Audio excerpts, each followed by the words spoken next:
Yo te doy gracias, gracias Señor. Bendiciones. Gracias, Amén. mi Señor. Gracias al Señor. Dios le bendiga a todos. Qué bendición yo tengo, que yo puedo hablar contigo a través de esta tecnología. Amén. Si estoy en tus audífonos o tal vez en tu televisor o en tu teléfono, en cualquier manera, doy gracias al Señor que yo puedo hablar la palabra a ustedes a través de esta manera. Amén. Yo quiero decir bienvenidos a todos ustedes y gracias para ser un parte de esto. Yo sé que muchas cosas han cambiado con nuestros estudios bíblicos, pero estamos pasando aquí a través de la Biblia y doy gracias por su palabra, doy gracias a Dios por su palabra y por el privilegio que podemos hablar de la palabra de Dios. Amén. Bueno, la última semana estábamos hablando de los parábolas de Jesús y unas de las lecciones que podemos aprender. Historias como la historia de los talentos, historia de la perla de gran precio, y la otra era del sembrador y la semilla, que es la palabra de Dios.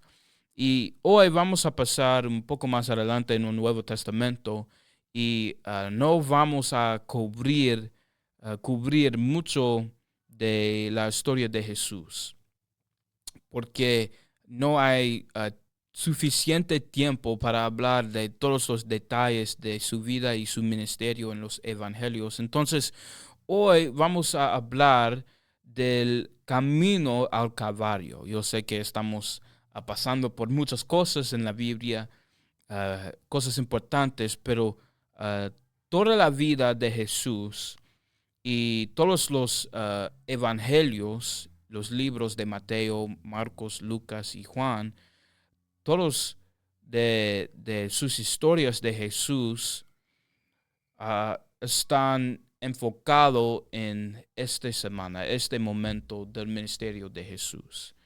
Entonces, hay tantas cosas buenas en los evangelios, milagros, sanidades y maravillas, señales y todo eso, pero por causa del tiempo, amén, no podemos hablar de todo.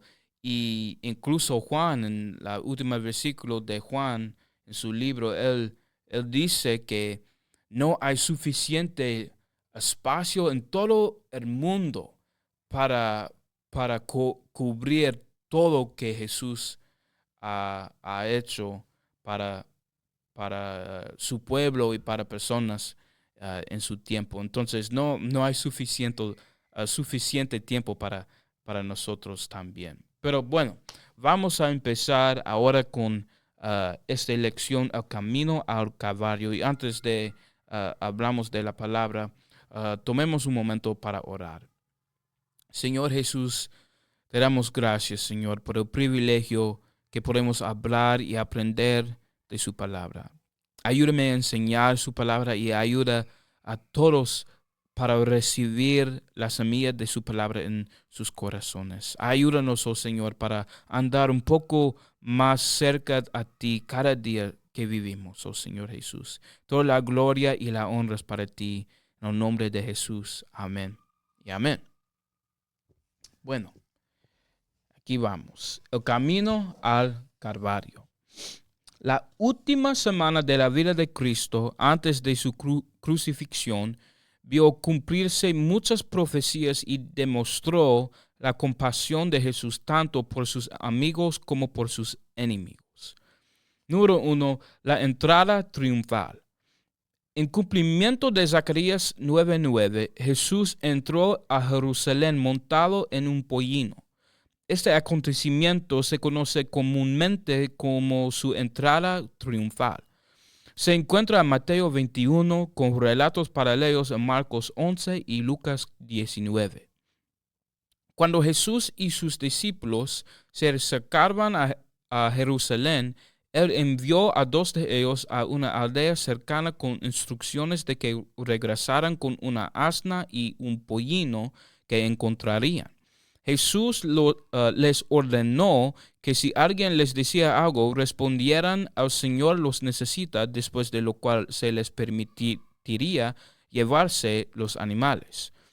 Los discípulos así lo hicieron, colocando sus mantos sobre el lomo de los animales, y Jesús se sentó encima de ellos. Una gran multitud de gente les saludó, tendiendo sus mantos sobre el camino. Otros tendían ramas de árboles sobre el camino para que los animales caminaran sobre ellas. Multitudes gritaban: Hosana al Hijo de David, bendito el que viene en el nombre del Señor, Hosana en las alturas. Cuando la procesión entró en Jerusalén, se oyó el grito: ¿Quién es este? Este es Jesús, el profeta de Nazaret de Galilea, respondió la multitud. Pasarían pocos días para que los habitantes de la misma ciudad que gritaban Hosana al Hijo de David gritaran: Crucifícale, crucifícale, crucifícale. Número 2. La última cena. El siguiente acontecimiento que ocurrió durante la semana anterior a la crucifixión se conoce como la última cena. Mateo 26 registra este acontecimiento con pasajes paralelos en Marcos 14 y Lucas 22. Cada año, los judíos celebraban la fiesta de la Pascua en memoria de su liberación de la esclavitud egipcia. Durante la semana anterior a la crucifixión de Jesús, en la cena de Pascua, Jesús instituyó algo nuevo para los discípulos.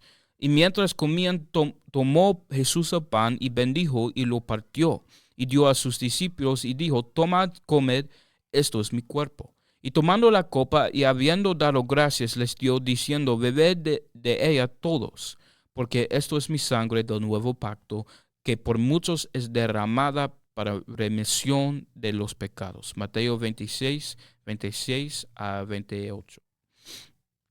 Jesús reveló a sus discípulos que esta cena tendría un significado especial. Se llama la Cena del Señor y significa que Cristo, nuestro Pascua, se sacrifica por nosotros. 1 Corintios 5:7. Pablo explicó el significado en 1 Corintios 11, 23 a 26. Así pues, todas las veces que comeréis este pan y beberéis esta copa, la muerte del Señor anunciáis hasta que Él venga. El pan representa el cuerpo de Cristo. El fruto de la vid simboliza su sangre. Esta ordenanza debe cumplirse, esta ordenanza debe continuar hasta el regreso del Señor. Antes de que Jesús instituyera esta cena, dijo: De cierto os digo que uno de vosotros me va a entregar. Los discípulos se entristecieron mucho y empezaron a preguntar: ¿Soy yo, Señor? Jesús respondió: el que mete la mano conmigo en el plato, ese me va a entregar. Entonces Judas preguntó: ¿Soy yo, maestro? Jesús respondió: Tú lo has dicho. Judas entonces se marchó y fue a consumar su traición a Jesús. Número 3. Getsemaní. Después de la cena, Jesús y sus discípulos fueron al huerto de Getsemaní. Dijo a 8 de ellos que se quedaran mientras él iba a orar. Luego llevó a Pedro, Santiago y Juan con él un poco adelante en el huerto. Les pidió que velaran con él. Estaba muy triste y angustiado ante la inminencia de su traición y crucifixión. Jesús se alejó un poco de ellos y se postró sobre su rostro. Comenzó a orar: Padre mío, si es posible, pase de mí esta copa, pero no sea como yo quiero, sino como tú. Cuando regresó a donde estaban Pedro, Santiago y Juan, los encontró dormidos. ¿Qué? Jesús le dijo a Pedro: ¿Así que no habéis podido velar conmigo una hora? Velad y orad para que no entréis en tentación. El espíritu a la verdad está dispuesto, pero la carne es débil. Una pregunta. ¿Qué nos dice el tiempo de oración de Jesús en Getsemaní acerca de la importancia de la oración? ¿Qué nos dice el tiempo de oración de Jesús en el jardín acerca de la importancia de la oración? Un momento para pensar, responder. Así es, hermano, así es, hermana. Amén. Bueno, el libro nos dice, el tiempo que Jesús pasó en el huerto nos recuerda que la oración es nuestro sustento cuando nos enfrentamos a situaciones abrumadoras. Amén.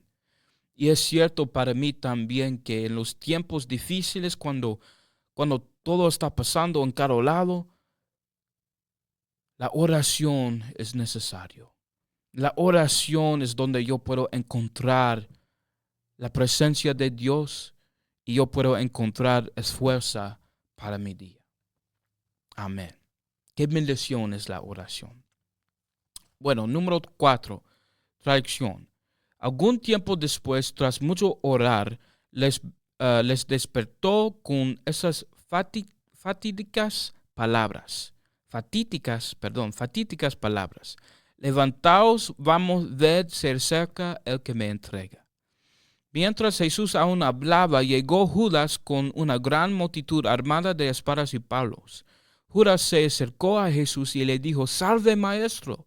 Entonces Judas lo besó. Esta era la señal preestablecida para identificar a Cristo ante la turba. Jesús dijo a Judas, amigo, ¿a qué vienes? Entonces se llevaron a Jesús. Número 5, el juicio. El juicio de Jesús fue una burla. Podemos encontrar en Mateo 26, versículo 57.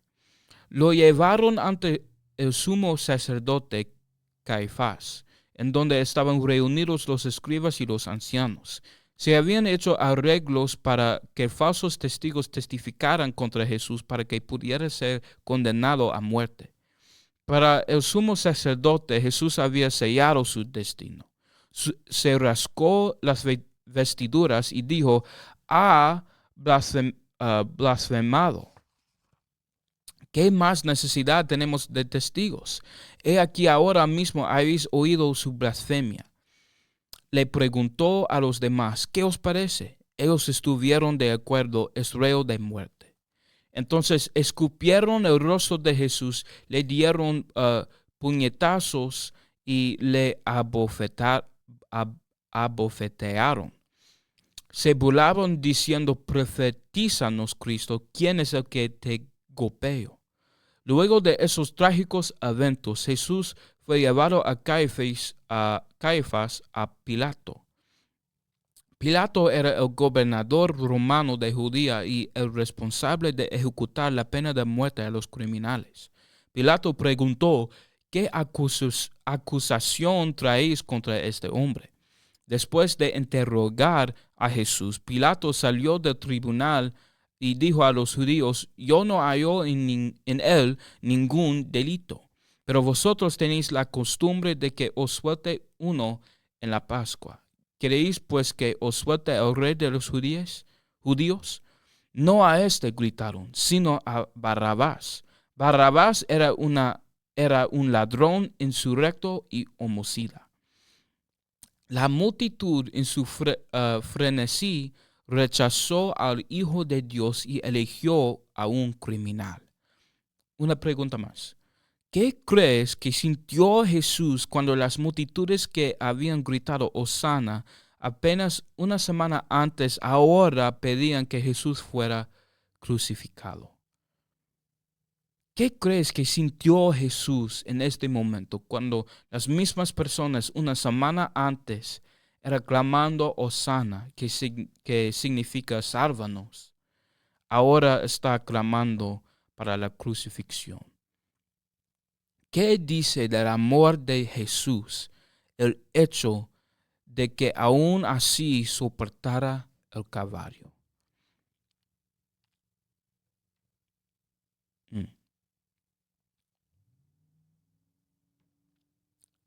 el libro nos dice, sería imposible describir la agonía del sacrificio de Jesús por nosotros. Desde el dolor físico hasta el hecho de asumir los pecados de todo el mundo, incluso ante su rechazo. Su amor por nosotros es infinito. Y gracias a Jesús por su amor. Amén. Número 6. Jesús es golpeado. Como resultado de la petición que le hicieron, Pilato mandó a azotar a Jesús. Los que menos imaginaban esos judíos ni Pilato era que sus acciones cumplían profecías dadas por santos hombres de Dios muchos años antes. El profeta Isaías dijo en Isaías 53:5, mas el herido fue por nuestras rebeliones, molido por nuestros pecados. El castigo de nuestra paz fue sobre él, y por su llaga fuimos nosotros curados. Los azotes que Jesús recibió de manos de los hombres de Pilato pagaron el precio de nuestra sanidad. Muchos años después, Pedro nos dijo, ¿quién llevó el mismo nuestros pecados y por cuya herida fuisteis sanados? En 1 Pedro 2:24. Redención total, tanto de todo pecado como de toda enfermedad, se ve en Salmo 53:3. Él es quien perdona todas tus iniquidades, el que sana a todas tus dolencias. El precio que Jesús pagó no fue un precio parcial, sino un precio completo por todo. Amén. La sanidad de los enfermos es una de las señales que siguen a los creyentes. Jesús dijo, y esas señales seguirán a los que creen. En mi nombre sobre los enfermos pondrán sus manos y sanarán. Marcos 16. La Biblia da instrucciones para orar por la sanidad de los creyentes hoy en día. ¿Está alguno enfermo entre vosotros? Llame a los ancianos de la iglesia y oren por él, ungiéndole con aceite en el nombre del Señor, y la oración de fe salvará al enfermo y el Señor lo levantará. Y si hubiere cometido pecados, le serán perdonados. En Santiago 5:14-15. Es la voluntad de Dios a sanar a los enfermos. Amén. Simplemente necesitamos tener fe en Jesús y en el precio que Él pagó y obedecer la palabra de Dios. Amén.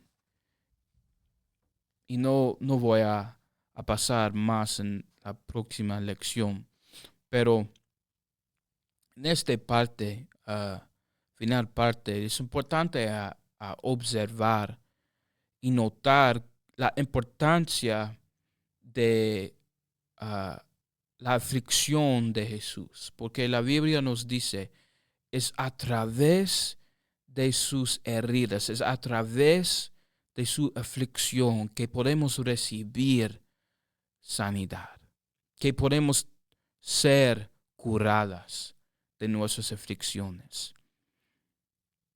Y yo he escuchado un sermón sobre esto, que es la voluntad de Dios que estamos sanados. Es por esto, la Biblia nos dice, es por eso que Jesús fue golpeado y herido, es para darnos hoy en día sanidades en nuestros cuerpos. Pero no solamente en nuestros cuerpos.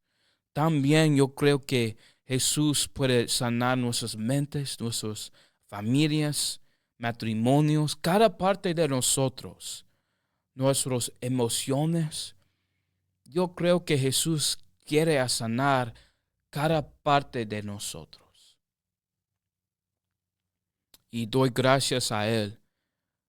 Y me encanta esa lección porque hay unas cosas tan importantes sobre la oración en los tiempos difíciles.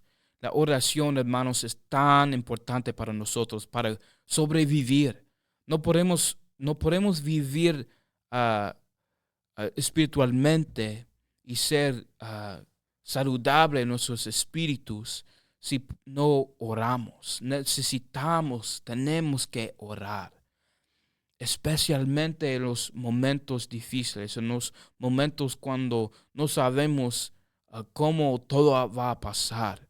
Como Jesús, y la verdad es que yo creo que Él sabía que va a pasar en el futuro con la cruz.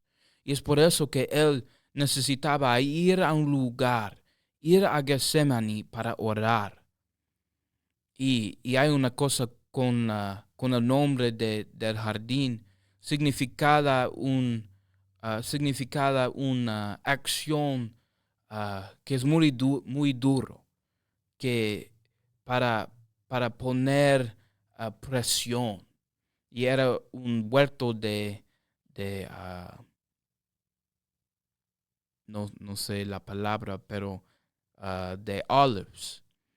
Y un lugar donde ellos hicieron aceite de este árbol y este fruto. Entonces, era un lugar donde no era fácil. La Biblia nos dice un detalle que Jesús estaba, ah, Jesús estaba dando su sangre a través de sus lágrimas y a través de sus oraciones, porque sus oraciones y peticiones a Dios eran tan intensos.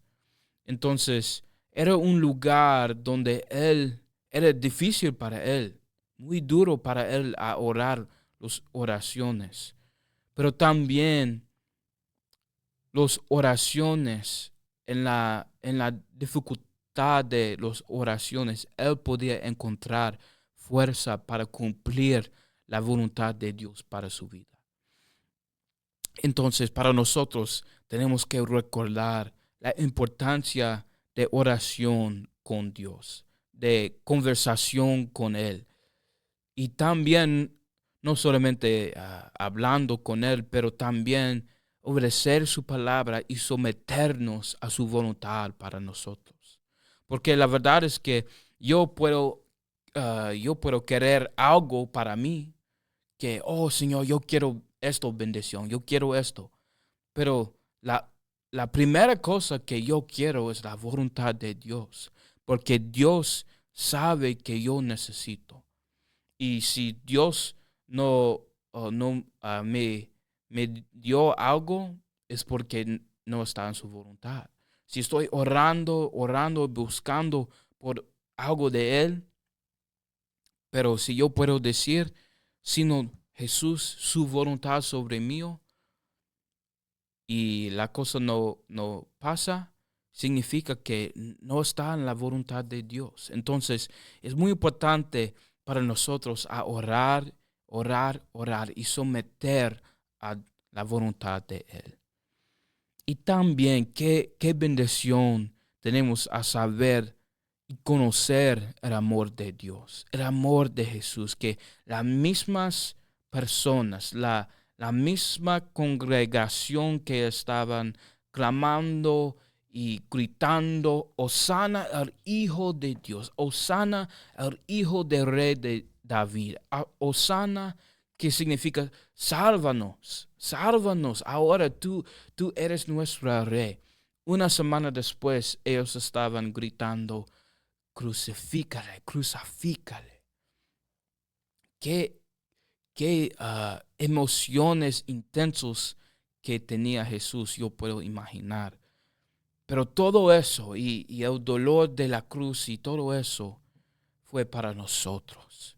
Y gracias a Dios, gracias a Él por su sacrificio a nosotros. Amén. Amén. Entonces es todo que yo tengo para esta lección esta semana. Pero espero que todos están bendecidos. Amén. Estamos pasando aquí en el Nuevo Testamento y si yo puedo animarles, leer esos capítulos esta semana. Si, si tienes tiempo, lee las escrituras sobre el sacrificio de Jesús. Y la próxima lección vamos a cubrir la cruz y su crucifixión. Y es importante para nosotros entender que la crucifixión y el sacrificio de Jesús no es solamente una historia en un libro, no, hermanos. Es la realidad por todos nosotros. La realidad de su amor por el mundo, por los pecadores, como yo era. Yo soy un pecador salvado por gracia, hermanos. Entonces, toda la Biblia está enfocado en este momento, la obra de la cruz. Cada persona en el Antiguo Testamento era buscando y esperando por el momento de la cruz. Y después de la cruz, cada persona en el mundo y el Nuevo Testamento está mirando atrás a la obra de la cruz, porque la cruz es tan importante para nosotros.